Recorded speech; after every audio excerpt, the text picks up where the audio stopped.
Talibé, pour commencer, cette info que nous avons apprise tôt ce matin concernant le Transguinéen, on parle là du méga projet Simandou. La question, savoir qu'en est-il du contrôle technique?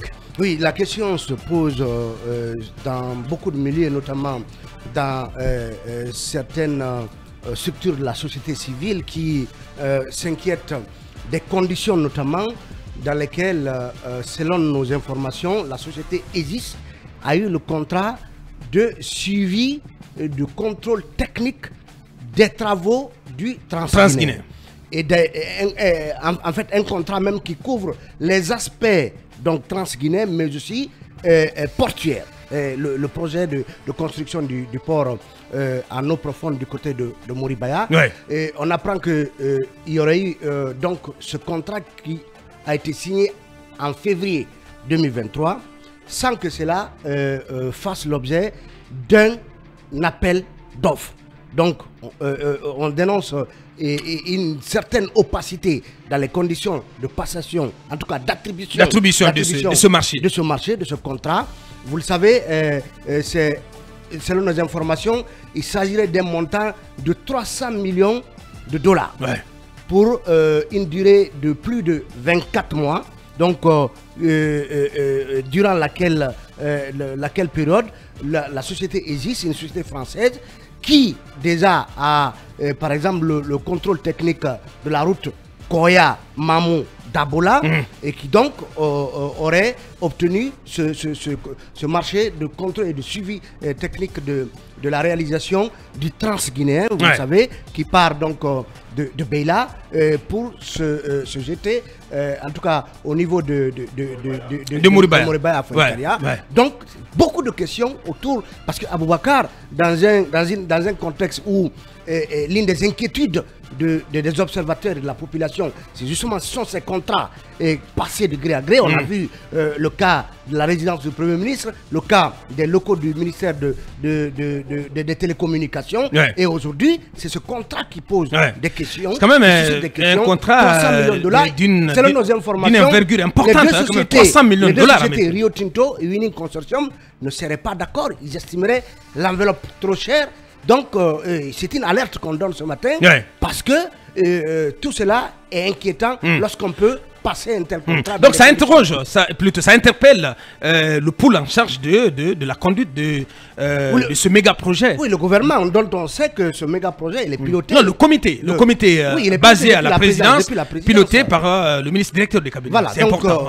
C'est important. Dans quelles conditions EGIS va s'octroyer cet important marché de 300 millions de dollars, cabinet quand même? Il y a un flou autour. Il y a un flou total, une espèce d'omerta dont on ne comprend pas, parce que c'est quand même 300 millions de dollars. C'est assez pour ne pas savoir les conditions de passation de ce marché-là. Je pense que c'est... Et quand on nous dit que les parties concernées, à savoir Rio Tinto et Winning Consortium, ne seraient pas d'accord avec...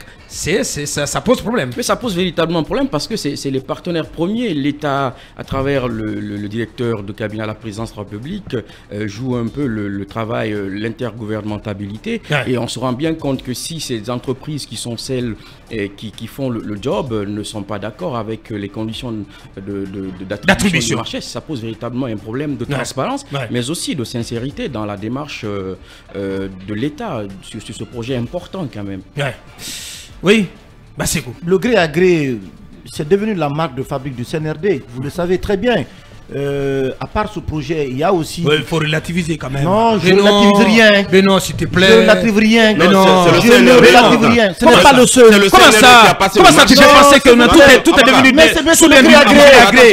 Vous avez recommencé à Boubacar. Mais non, mais attention. Mais c'est le gré à gré. C'est le gré à gré. Le marché ou bien c'est le projet? C'est le gré à gré. Mais le projet... Non, le projet... Voilà, donc c'est pas le CNRD. Mais bien sûr. Non, c'est le gré à gré. Non, il faut faire la différence. Non. Attention, c'est le CNRD qui pilote. Mais tu parles de quelle différence? Qui a passé le projet? Est-ce que c'est, enfin, le marché, est-ce que c'est le projet Simandou? Donc à travers les Chinois, il y a un comité de pilotage. Il y a un comité de pilotage. Mais c'est la présidence qui valide tout ça. C'est la présidence. Mais c'est la présidence qui valide tout ça. Les investisseurs sont dans le pool.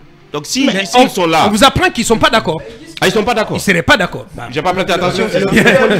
Bien, oui, vous continuez. Oui, que le contrôle technique de la réalisation du projet relève du domaine de l'État. Du domaine de l'État. On parle là du choix du bureau de contrôle. Du bureau de contrôle. Winning et Rio Tinto qui construisent le projet ne peuvent pas sélectionner quelqu'un pour assurer le contrôle. Le contrôle des travaux ça relève de l'État. Que ces sociétés financent. Ça implique par exemple les grands projets. Bien entendu. L'administration des grands projets. L'administration des grands projets. Donc c'est l'État guinéen qui attribue justement le contrat oui, mais je ne peux pas, contrôle et de suivi des travaux. Oui, mais je ne peux pas comprendre que ces sociétés-là fassent une communication sur la passation de ce marché alors qu'elles ne sont pas d'accord. Je parle de ces sociétés. Non, parce qu'il y a une communication derrière, ils envoient des messages. Non, c'est une alerte qu'on donne ce matin, Mamadou. Oui, celle-là, elle est très très bonne, c'est important.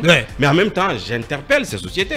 À un moment, vous ne pouvez pas être non d'accord. Alors qu'en amont, vous avez communiqué sur la passation du marché. Parce qu'effectivement, ils ont déjà communiqué sur la passation du marché. Ils envoient des informations par mail, justement. Je crois avoir vu un mail qui faisait référence justement à cette passation-là, effectivement, dont parle Talibé. Donc, si vous n'êtes pas d'accord, vous ne communiquez pas là-dessus. Vous n'envoyez pas ça aux médias. Vous savez généralement comment ça se passe, Mamadou. Pour qu'ils les relaient dans leur colonne. Ne vous attendez pas à ce que... On sait généralement comment ça se passe. Vous dénoncez la manière dont l'État a passé un contrat. Il faut être responsable. Il faut être responsable. Dans les circuits, justement, de façon souterraine, ça peut se discuter. Non, mais je sais de quoi. Je sais déjà de quoi tu parles. Qu'on apporte par rapport justement à qui a attribué justement ce marché. Non, je veux juste terminer, Aboubacar. Vous savez, bien avant ça, il y a eu les travaux de rénovation du stade du 28 septembre qu'on a donné de gré à gré à une entreprise locale ici. Quelle entreprise? Mais assume-toi là, mon cher. Mais assume-toi, mais de quoi tu as peur? C'est à hauteur de 103 millions d'euros. Vous le savez très bien. À quelle entreprise? Mais c'est Guicopress. Mais pourquoi tu le dis pas? Deuxièmement, vous avez aussi les travaux de construction de la corniche. T'as contacté ou pas Guicopress? Mais je vous dis, on a le dossier. Vous savez très bien ce qui s'est passé. Depuis combien de temps tu as ce dossier sous le banteau? Aboubacar, ce que je vous dis, c'est qu'il y a beaucoup de travaux aujourd'hui qui sont en train d'être passés de gré à gré par entente directe.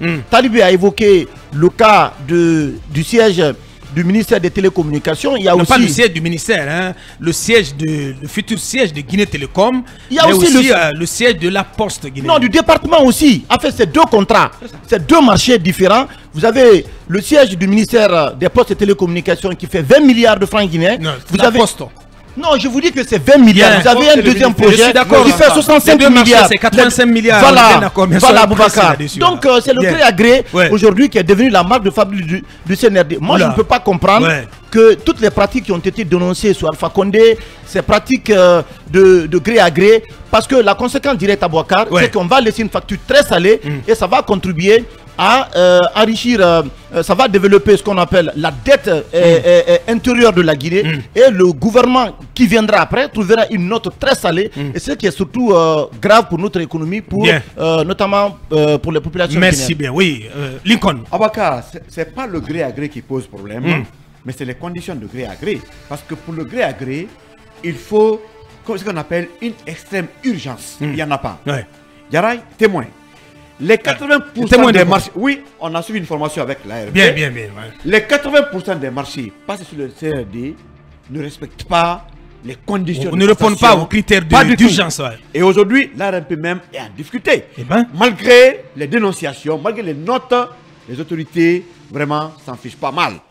Et très malheureusement, des entreprises qui gagnent les marchés, c'est des entreprises bébés.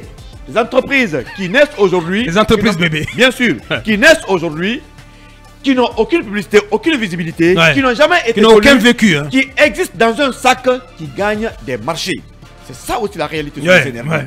Et vous entendez parler de préfinancement. Le préfinancement n'existe pas dans le lexique des passations de marchés publics. Il n'y en a pas. Aujourd'hui, on abuse, on exagère. Oui, tous les marchés. C'est peut-être les proches du CNRD qui gagnent. C'est des entreprises fantômes. C'est Dimar, c'est Guicopress, c'est Patati, Mining House, patati. Mais c'est des entreprises qui n'ont pas pratiquement de vécu. Et très malheureusement, les PRP, les personnes responsables des marchés publics, sont nommés par des ministres.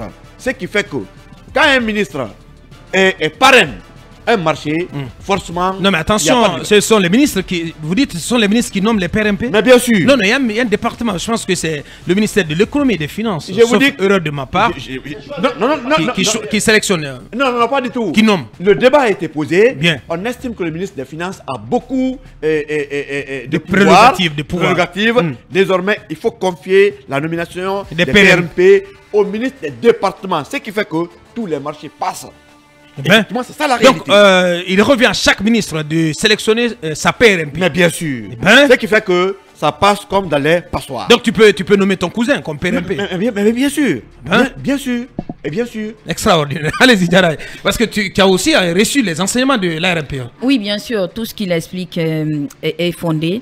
Et par rapport à ce marché de 300 millions de dollars, c'est parce que ça crie autour de ce marché parce qu'il n'y a pas eu de transparence dans la procédure en amont, puisque pour passer un marché, il faut justement, dans un premier temps, lancer un appel d'offres et après cela, publier cet appel d'offres dans au moins 3 journaux reconnus par les lecteurs. Donc, je pense que si cela avait été fait en amont, on ne serait pas là en train de parler, en train de crier autour de ce marché. Ouais. Mais encore une fois, dans notre pays, en tout cas par rapport à la formation, nous avons passé en revue plusieurs marchés. Mais après, on s'est rendu compte que de tous les marchés qu'on a étudiés, ce sont des marchés qui ne remplissaient pas tous les critères, justement. Et le plus souvent, on passe par le clientélisme, on passe par l'amitié pour pouvoir octroyer ces marchés. Et le plus souvent, l'ARMP, pardon, fait de sorte que les marchés qui sont passés et qui ne remplissent pas